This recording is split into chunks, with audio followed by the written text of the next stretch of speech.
ایک کتاب ہے، اس کا نام ہے وشنو پران۔ وشنو پران میں لکھا ہے جب کل یگ آئے گا، قیامت کا دور آئے گا، تو عورت خوبصورتی کو بیچے گی، کپڑا نہیں رکھے گی، خوبصورتی کو بیچے گی، غریب شوہر کو چھوڑ دے گی، دولت سے نکاح کرے گی، 5-7 سال کی لڑکی ماں بن جائے گی، 8-10 سال کا لڑکا باپ بن جائے گا۔ مہا بھارت کتاب ہے، اس کتاب کے اندر لکھا ہوا ہے کہ آدمی کو اپنی جوان بیٹی کے ساتھ تنہائی میں نہیں بیٹھنا چاہیے۔ جوان بیٹی ہے، جوان باپ ہے تو اکیلے میں نہ بیٹھے، دوسرے آدمی کو شامل کر لے۔ بڑے بڑے لوگ پھسل جاتے ہیں اور شیطان بدکاری کرا دیتا ہے۔ چوتھے نمونے کو بہت دھیان سے سنیے گا۔ رام جی کی ماں کا نام تھا کوشلیا۔ کوئی راجا ان سے بات کرنے کے لیے آئے تو نوکر کو بھیجا، خود نہیں گئی۔ تو پوچھا کہ بھائی آپ نے نوکر کو بھیج دیا؟ کہ میں عورت ہوں، وہ میرے لیے اجنبی ہے، میں اس کے سامنے نہیں جا سکتی۔ کتنا خوبصورت ہندوستان تھا، دکھانے کے لیے جا رہا ہوں۔ دوسری مثال دیکھیے، ایک عورت کا نام ہے مہا بھارت میں دروپدی۔ اس نے کہا کہ آج سے بڑھ کر کے میرا برا دن کبھی نہیں ہوا تھا۔ کہا کہ وہ کیسے؟ کہ آج تک مجھ کو شوہر کے علاوہ کسی نے نہیں دیکھا تھا، آج ساری دنیا کے لوگ مجھے دیکھ رہے ہیں، میں بے پردہ ہو گئی، اس سے بڑا برا دن مجھے کبھی دیکھنے کو نہیں ملا تھا۔ کتنا خوبصورت ہندوستان تھا۔ آخری نمونہ آپ کی خدمت میں لے کر کے آ رہا ہوں۔ سیتا جی کے ساتھ رام جی چلے ہیں بنواس کو، تو لوگوں نے کہنا شروع کیا اس عورت کو آج تک کسی نے نہیں دیکھا تھا، لیکن سارے بازار کے لوگ دیکھ رہے ہیں۔ تو رام جی کو ہاتھ جوڑنا پڑا کہ مجبوری ہے، غم کا موقع ہے، اس لیے میری بیوی جو گھر کے اندر رہا کرتی تھی گھر سے باہر ہے، مجبوری ہے، مجبوری معاف ہے، غم کا موقع ہے، اس وقت لوگ باہر نکل جاتے ہیں۔ اگر ایسی مجبوری نہیں ہوتی، غم کا موقع نہیں ہوتا، کہ یہ عورت جو پردے میں رہنے والی تھی کبھی پردے سے باہر نہیں ہوتی۔ لکشمن جی دیور ہیں، سیتا جی بھابھی ہیں۔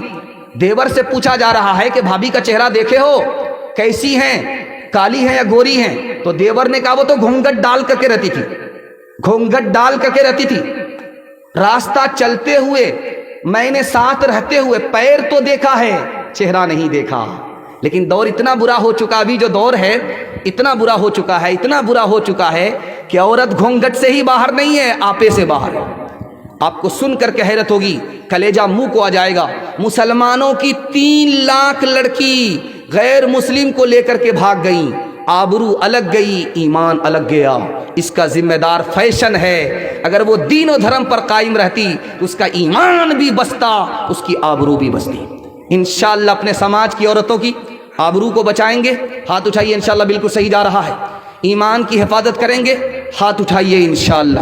کہاں گئی وہ سیتا میاں اور کہاں ہے اب مریم، بھارت ورش میں جن کے چریتر پہ گرو کیا کرتے ہیں ہم، جو اپنی اتہاس بھلا دے، آگ لگے اس فیشن میں، آگ لگے اس فیشن میں۔ ہندوستان کا چہرہ دیکھو سچائی کے درپن میں، ہندوستان کا چہرہ دیکھو سچائی کے درپن میں۔ امن کی دیوی تڑپ رہی ہے گاندھی جی کے آنگن میں، گاندھی جی کے آنگن میں۔ یہ جو پیغام آپ کی خدمت پہ لے کر کے آ رہا ہوں، اسی کے لیے میں نے آپ کو تیار کیا ہے۔ آدھا سے زیادہ جلسہ میرا نکل چکا ہے، تھوڑا سا جلسہ آپ کا باقی رہ گیا ہے۔ عورت کی تعلیم کے حوالے سے سنانے کے لیے جا رہا ہوں۔ جوانوں کو پیغام دے کر کے میرے حصے کا جلسہ مکمل ہو جائے گا۔ 10 منٹ کے لیے آپ ساتھ دیں گے، ہاتھ اٹھا دیجئے انشاءاللہ۔ سو کر کے سنیں گے، ہاتھ اٹھائیے انشاءاللہ۔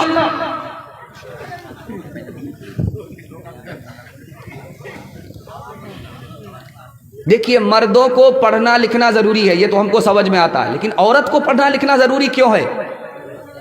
جس طرح مرد مسلمان ہوتے ہیں اسی طرح عورت بھی مسلمان ہوتی ہے، اس لیے پڑھنا لکھنا ضروری ہے عورت کے لیے بھی۔ جس طرح مرد انسان ہیں اسی طرح عورت بھی انسان ہے۔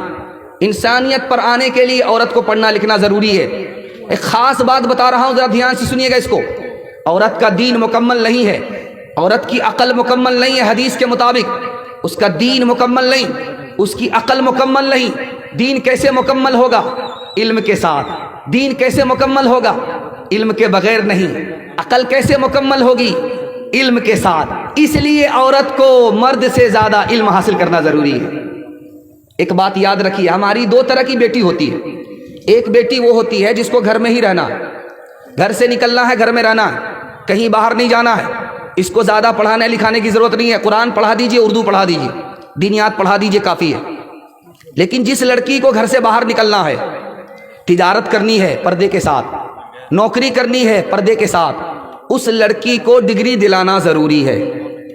ایک خاص بات یاد رکھیے، میں عالم ہوں، مرد ہوں، عورت کو تعلیم کروں گا، عورت کو پڑھنے کی ضرورت نہیں ہے، یہ غلط ہے. ایک مرد عالم ساری عورت کے لیے کافی نہیں ہے. کیونکہ چاہے عالم ہو، عالم سے بھی عورت کو پردہ ہے. پردے میں بہت ساری بات عورت نہیں پوچھ سکتی. دوسری بات، ایک گھر میں سارے لوگ عالم ہوتے نہیں ہیں، اس لیے عورت کا عالمہ ہونا ضروری ہے. اور کبھی ایسا ہوتا ہے کہ لڑکا بھی ایک جگہ پڑھ رہا ہے، لڑکی بھی ایک جگہ پڑھ رہی ہے. دھیان سے اس کو سنیے گا. لڑکا لڑکی اگر ایک جگہ پڑھے، سر سید احمد خان نے کہا لڑکی آوارہ ہوگی، لڑکی بد چلن ہوگی ایک جگہ پڑھنے کی وجہ سے. بہت دھیان سے اس کو سنیے گا. آپ کا لڑکا 12 سال کا ہے، اس کو ماں کے ساتھ آپ نہیں سلا سکتے، اس کا بستر الگ کر دیجئے. آپ کی لڑکی 9 سال کی ہے، اس کو باپ اپنے بستر میں ایک ساتھ نہیں سلا سکتا، اس کا بستر الگ. یہاں پر دیکھیے کہ ایک ہی ماں باپ ہیں، ایک ہی ماں باپ کی اولاد ہے. لڑکی کی عمر 9 سال ہو گئی، باپ کے ساتھ نہیں سو سکتی. لڑکا کی عمر 12 سال ہو گئی، لڑکا ماں کے ساتھ نہیں سو سکتا. بہت زبردست فتنہ ہوتا ہے. اسی طرح سے اگر 9 سال کی لڑکی 12 سال کا لڑکا ایک مکتب میں پڑھے، فتنہ ہوگا، لڑکی آوارہ ہوگی. ہاتھ جوڑ کر کے آپ لوگوں سے کہتا ہوں، 9 سال کی لڑکی کو مکتب میں مت بھیجیے، 12 سال کے لڑکے کو 9 سال کی لڑکی کو ایک ساتھ مکتب میں مت پڑھائیے. دونوں کے لیے الگ انتظام کیجیے. لڑکا کا مکتب الگ، لڑکی کا مدرسہ الگ. ایک مثال پر پیغام ختم کر رہا ہوں، ذرا دھیان سے سنیے گا اس کو. لڑکی جا رہی تھی راستے سے، ایک من چلا اس کو چھیڑتا ہے، زیناھا للناظرین، قرآن کی آیت پڑھ کر کے کہ دیکھنے کی چیز تو یہ ہے جو سڑک سے گزر رہی ہے. تو لڑکی کتنی پڑھی لکھی تھی، نوکرانی تھی، لیکن علم سے نوکر نہیں تھی، علم سے اور ہنر سے مالا مال تھی. اس نے جواب دیا قرآن سے ہی، حفظناھا للناظرین. تاک جھانک کرنے والے شیطان، شیطان سے اللہ کی پناہ. لڑکا تیسری آیت پڑھتا ہے، نرید ان نأکل منھا وتطمئن قلوبنا، ہم تم سے فائدہ اٹھانا چاہتے ہیں. تو لڑکی نے چوتھی آیت پڑھی، لن تنالوا البر حتی تنفقوا مما تحبون، بغیر نکاح کے، بغیر مہر کے ہم سے فائدہ نہیں اٹھا سکتے. تو لڑکے نے اگلی آیت پڑھی، والذین لا یجدون نکاحا، میرے پاس تو نکاح کا سامان ہی نہیں ہے. تو لڑکی نے اگلی آیت پڑھی، اولئک عنھا مبعدون، پھر کھڑے کھڑے کیا دیکھتے ہو، چلو دور ہٹو. تو لڑکے نے کھسیا کر کے لڑکی کو بد دعا کیا، لعنت اللہ علیک، قرآن کی آیت پڑھ دیا، اللہ کی لعنت تمہارے اوپر ہو، اللہ کی مار تمہارے اوپر. اور لڑکی اس سے زیادہ پڑھی لکھی تھی، اس نے اس کا جواب دیا، للذکر مثل حظ الانثیین، میرے اوپر تو سنگل لعنت ہے، تمہارے اوپر ڈبل ڈبل اللہ کی لعنت ہو.